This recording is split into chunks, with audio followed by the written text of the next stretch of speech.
masuk dulu. Ya. Boleh? Buat macam rumah sendiri ya. Macam mana lama Zai? Macam lah tahun lepas baru mari. Padahal minggu lepas mari dah. Saja Aduh lah.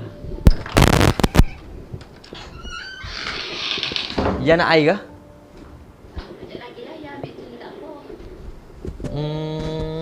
Sungguhlah. Kalau nak air, Zack boleh ambil. Tak apa, nyusahkan Zai pula. Tak apa. Sekejap lagi, ya ambil sendiri lah. Lagipun pun yang tak biasa mari kan, Betul. Tapi tak ajar mari malam lah. Kalau mari siap.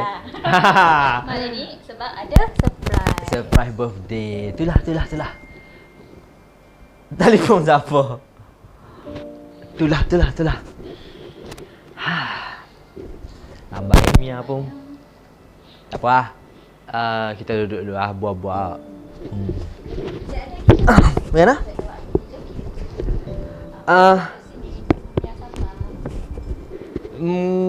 Tak ada kot. Sebab ya semuanya settle belakang dah.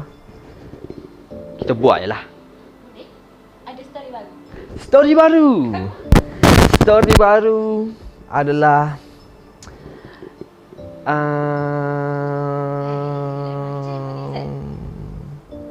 kisah pasal percintaan jiran sebelah.